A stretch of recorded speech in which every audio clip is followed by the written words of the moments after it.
FIR दर्ज किया है मुंबई पुलिस में। वो एफआईआर मेरे सामने अभी रखा गया, मैंने भी उस एफआईआर को देखा है।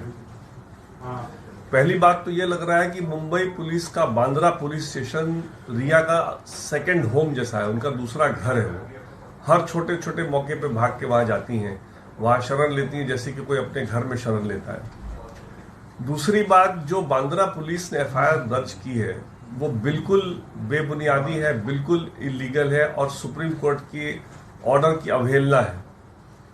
सुप्रीम कोर्ट ने जो एफआईआर दर्ज करने की लिबर्टी दी थी वो सिर्फ उस लिबर्टी उसके बारे में दी थी जो उनका इंक्वेस्ट प्रोसीडिंग चल रहा था, जो उनका इन्वेस्टिगेशन चल रहा था, जो भी 174 की प्रोसीडिंग उन्होंने स्टार्ट की थी। अगर उस प्रोसीडिंग के दौरान कोई कॉग्निजेबल ऑफेंस अगर उनको नजर आता तो एफआईआर दर्ज करके वो उसको भी सीबीआई को भेजने का उनका उत्तरदायित्व था। सुप्रीम कोर्ट ने कभी भी ये लिबर्टी अक्यूज को नहीं दी थी कि वो एक एफआईआर दर्ज करें, क्योंकि इस तरह का एफआईआर दर्ज होना सुप्रीम कोर्ट के पहले कई जजमेंट में, खास करके टीटी एंथनी के जजमेंट में बाध्य है। एक बार जब एक एफआईआर दर्ज हो जाती है एक इंसिडेंट के मामले में, तो उसके बाद कोई भी स्टेटमेंट अगर आपको देना है तो 162 में उसी एफआईआर के अंदर आप दे सकते हैं। रिया चक्रवर्ती जो इस एफआईआर के माध्यम से कहना चाह रही है वो सीबीआई को अपने स्टेटमेंट में दे सकती थी, और सीबीआई उस स्टेटमेंट को अगर समझता कि हाँ इसमें कोई अहमियत है या इसमें कोई तथ्य है, तो उसको सीबीआई अपने चार्जशीट में उसको कंसिडर करता और कंसिडर करके उसको उस पर एक्शन ले सकता था। जो दूसरा एफआईआर जो इन्होंने दर्ज करवा दिया है वो सुप्रीम कोर्ट के ऑर्डर में बिल्कुल मान्य नहीं है, सुप्रीम कोर्ट के पुराने जजमेंट में मान्य नहीं है, टीटी एंथनी में मान्य नहीं है, और ये डायरेक्ट एक अवहेलना है सुप्रीम कोर्ट के जजमेंट की। तीसरी बात कि सुप्रीम कोर्ट का एक और जजमेंट है जो डॉक्टरों के खिलाफ एफआईआर दर्ज करने से मना करता है, जो कहता है कि डॉक्टर के खिलाफ कभी भी अगर एफआईआर होगा तो बिना एक मेडिकल टीम का गठन किए हुए कोई एफआईआर दर्ज नहीं हो सकता। और इस केस में बांद्रा पुलिस ने कोई मेडिकल टीम का गठन नहीं किया है ये देखने के लिए कि जो डॉक्टर ने प्रिस्क्रिप्शन दिया या नहीं दिया, या उसमें जो भी एलिगेशन है डॉक्टर के खिलाफ, वो एफआईआर के अंतर्गत आ सकते हैं नहीं आ सकते हैं। चौथी बात, एफआईआर दर्ज करने में जैसे कि मुंबई पुलिस ने आईपीसी के और एनडीपीएस के सेक्शनों को भर दिया है, जैसे लगता है कि उनको बस एक खाना पूर्ति करनी थी, रिया को पुलिस स्टेशन से खुश करके भेजना था, और इसीलिए बिना सोचे समझे, बिना देखे कि उसमें से कोई भी ऑफेंस जो उनकी कथित है उस कथित में ऑफेंस होता है कि नहीं होता है वो भी बिना देखे हुए एक एफआईआर लिख डाली है। तो इसका तो बहुत ही सीरियस हम एक्शन लेंगे।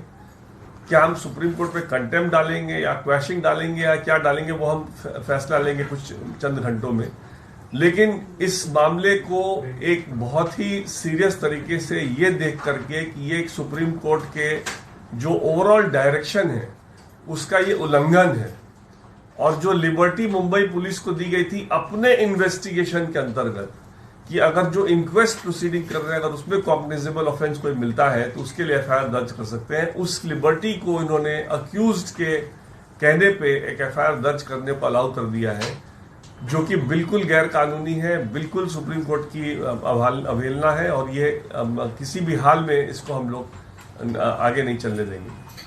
Shown an FIR got registered late last night by the Mumbai police.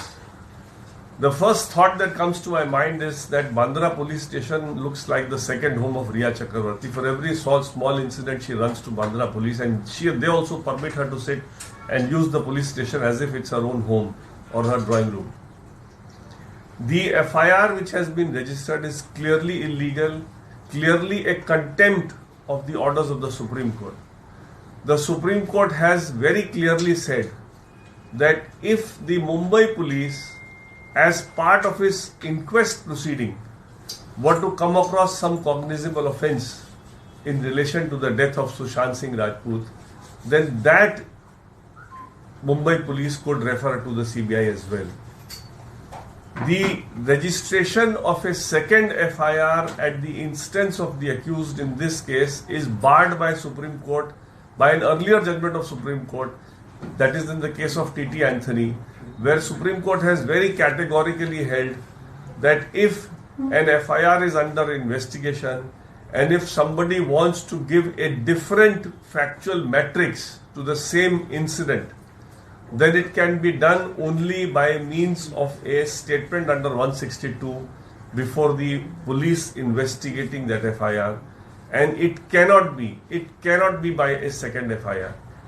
So clearly what has been done is clearly firstly a contempt of the orders of the Supreme Court, both in the case of Riya Chakravarti as well as in the case of T.T. Anthony, because it is expected that any police officer before registering an FIR is expected to know the law, and he can't register an FIR in ignorance of law.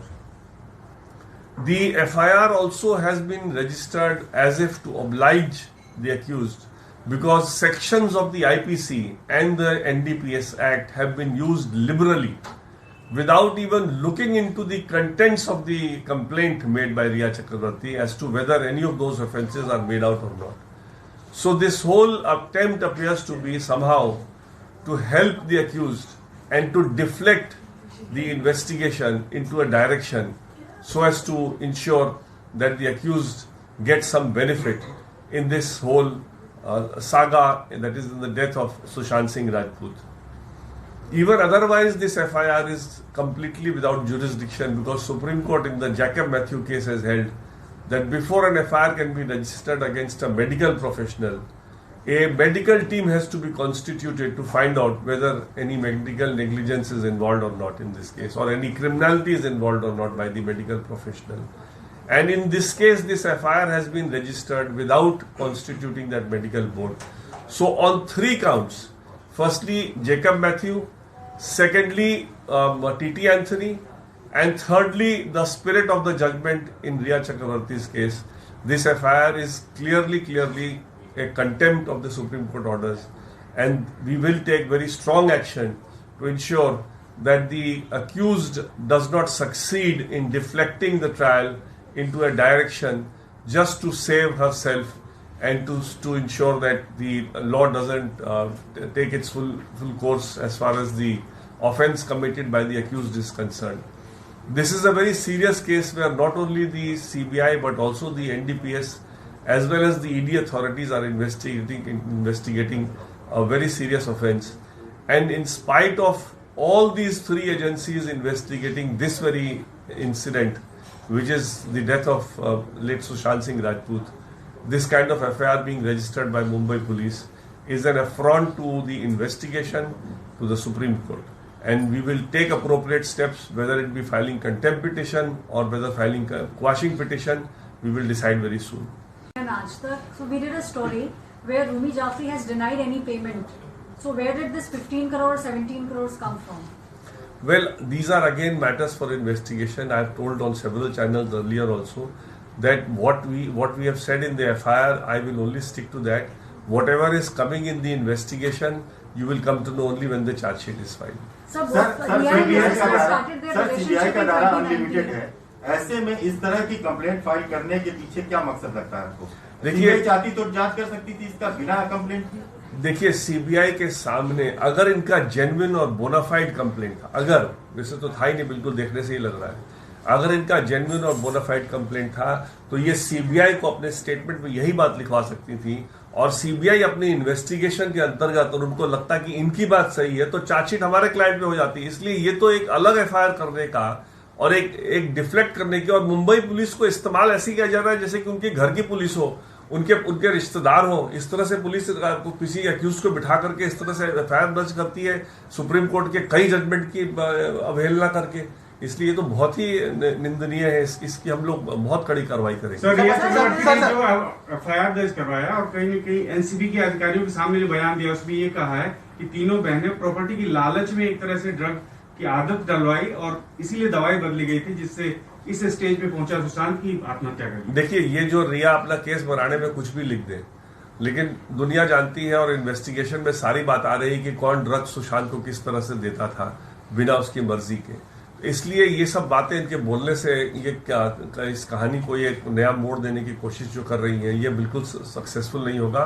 और police investigation, CBI investigation, ED और NCB इस मामले के तह तक पहुंचेंगे और ये जो एक खाली अटेंशन डाइवर्ट करने का एक इनका जो तरीका है ये बिल्कुल सक्सीड नहीं करेगा। So Riya and RSS, they started the relationship in 2019. So from then till now, what his account show is roughly 4 crore rupees. So sir, how is it possible that 17 or 15 crores which has been filed in an FIR in Patna, so where is this money coming from? Madam, you are again asking me the same question, but to put the same thing in the correct perspective, in that account of his, 17 crore was the inflow. At any point of time, there was never more than 4 crore. You may be right.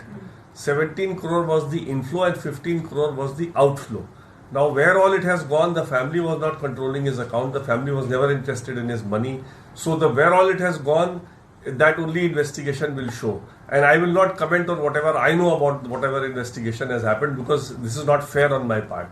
I don't want to do a media trial. Let this be coming out only in the charge sheet and you will all come to know where money has gone. Sir, Riya in her interrogation has confessed to taking drugs and there's a constant changing of Riya's stance on drugs. How do you respond to that? Well, as far as what Riya has been doing in this case is concerned, to Rajdeep Sardesai, she is saying that from 1st June itself, Sushant had been asking her to go away. But in this complaint, she is saying, no, on the 8th June only he asked me to go away. So, all the statements that Riya has made, whether on TV or in the print media or in the Supreme Court or now in this FIR, we are going to keep all these statements and we'll use it in trial. How she is shifting her stand every now and then, somehow on the basis of these changing circumstance, and trying to take benefit of whatever is coming in the investigation. So this is something which again I would not like to comment at this stage. Sir आपने ये कहा कि रिया को Mumbai police, रिया कोई भी काम होता है तो वो सीधे मुंबई पुलिस के पास जाती है, घर समझती है अपना, तो आप क्या इनडायरेक्टली ये कहना चाह रहे हैं कि मुंबई पुलिस रिया को सपोर्ट कर रही है इस पूरे मामले? देखिए ये तो हमारा शुरू से ही कहना है, इस मामले में तो कोई दो राय नहीं, हमारे FIR तक में लिखा हुआ है कि मुंबई पुलिस जिस राह में हमने कहा कि आप इन्वेस्टिगेशन कीजिए, हमने उनको कंप्लेंट भी किया था सुशांत सिंह के मरने के पहले, हमने यहाँ तक कहा था कि जो उनके साथ लोग हैं उनसे उनको खतरा है, उसके बावजूद जब मुंबई पुलिस ने कोई कार्रवाई नहीं की और हर तरह से रिया को बचाने की कोशिश की, तब उसके बाद हमने पटना में FIR दर्ज कराया। इसलिए इसमें तो कोई शक है ही नहीं कि मुंबई पुलिस मदद कर रही है। और जिस तरह से आज बांद्रा पुलिस बैठा करके उनको घंटों बैठा करके जिस तरह से एंटरटेन कर रही है, इससे तो साबित हो रहा है ना कि इस तरह से अब आउट ऑफ द वे जाकर के मुंबई पुलिस इनको मदद कर रही है। Under DSP Act, she could not have gone to CBI and filed an FIR. She has to file an FIR only with the Mumbai Police, and Mumbai Police, as per the Supreme Court order, they have transferred the FIR to the CBI for further investigation. If so you have it's the not, duty of the police. If you have not understood what I have said, I can't keep on repeating the same thing. I have said that this was not to be in the form of an FIR, this was to be in the form of a statement to the CBI. And if the CBI were to accept this statement as true because they are still in the process of investigation, if they find this version to be true, then the case will change. This can't be, there cannot be a second FIR at the instance of the accused. The only FIR that could have been registered in this case in terms of the liberty given by the Supreme Court was if the Mumbai police had felt, pursuant to the inquest proceeding that they were continuing, that there is some cognizable offence according to them committed, then they could have registered that FIR pursuant to that inquest only and referred the matter to the CBI. So that is not what has happened in this case. The liberty was not given to Riya Chakravarti to register an FIR, and registering such an FIR is barred by law in terms of TTR3 Supreme Court well-considered judgment, which has now consistently been followed by the entire country. So what kind of a legal recourse are you? Supreme Court simultaneously हम high court supreme court approach करेंगे आप बारी-बारी से, ऐसा देखिए ये आपको मैं channels को नहीं बताऊंगा, जो हमारी स्ट्रैटेजी होगी हम लोग आपस में डिस्कस करके, परिवार से डिस्कस करके अप्रोप्रिएट एक्शन लेंगे। सर आप जिस FIR की बात कर रहे हैं अल्टीमेटली CBI को ही उसको जांच करनी है, तो अगर CBI के पास, जैसे आप ट्रस्ट नहीं कर रहे हैं मुंबई पुलिस को, रिया ट्रस्ट नहीं कर रही है CBI को, तो वो किसी तरह अपनी बात वो रखना चाह रही कि अगर CBI उन आपत्तियों को जांच करती है तो इसमें वो उन आरोपों को जांच करती है तो आपको क्या आपत्ति है? देखिए, जहां तक ट्रस्ट इशू का सवाल है, उसी ट्रस्ट इशू को समझ के सुप्रीम कोर्ट ने इस देश के सर्वोच्च न्यायालय ने मामला सीबीआई को दिया था। तो सुप्रीम कोर्ट ने अगर ट्रस्ट किया है सीबीआई को, तो मेरे हिसाब से किसी को भी कहना कि मैं सीबीआई को ट्रस्ट नहीं करती हूं, एक सुप्रीम कोर्ट का ये फर्दर कंटेम्प्ट है। क्योंकि जब सुप्रीम कोर्ट ने कह दिया कि मामला सीबीआई करेगा, और सिर्फ इसीलिए सुप्रीम कोर्ट के पास गया था ट्रस्ट इशू के लिए कि एक मुंबई पुलिस थी जिसके खिलाफ एलिगेशन था कि वो ठीक से नहीं कर रही है, और इनको डर था कि शायद पटना पुलिस एक दूसरे दिशा में न ले जाने की कोशिश करे, तो सुप्रीम कोर्ट ने बैलेंस करने के लिए बड़े क्लियरली जजमेंट में लिखा है कि हम इसको सीबीआई को इसीलिए दे रहे हैं कि जिसमें कि कोई क्रेडिबिलिटी का इशू ना उठे इस मामले में। सर, एक बात और सामने आ रही है कि जब सुशांत सिंह राजपूत खुद टॉप डॉक्टर्स को कंसल्ट कर रहे थे मुंबई में, तो एक एलिगेशन ये है कि जो उनकी बहन है प्रियंका, उन्होंने कुछ फेक पेपर्स यूज करे। इस पे आपका क्या कमेंट है? देखिए, ये जो एलिगेशन है, इसको भी एलिगेशंस पे ही रहने दें। जब ये एलिगेशन हमको डील करना पड़ेगा कानूनी तौर पे, हम इसको डील करेंगे, लेकिन अभी इसको एलिगेशन के ही रहने दें। इसमें कोई फेक पेपर नहीं है, कोई ऐसा कोई काम नहीं हुआ है जो कि किसी मामले में क्रिमिनलिटी पे आता हो।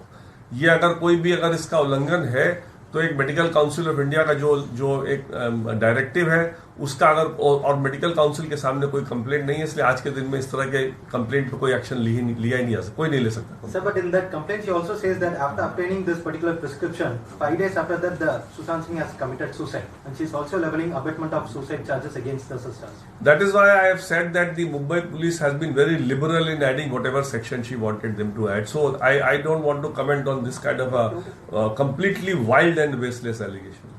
Thank you. Thank you, sir.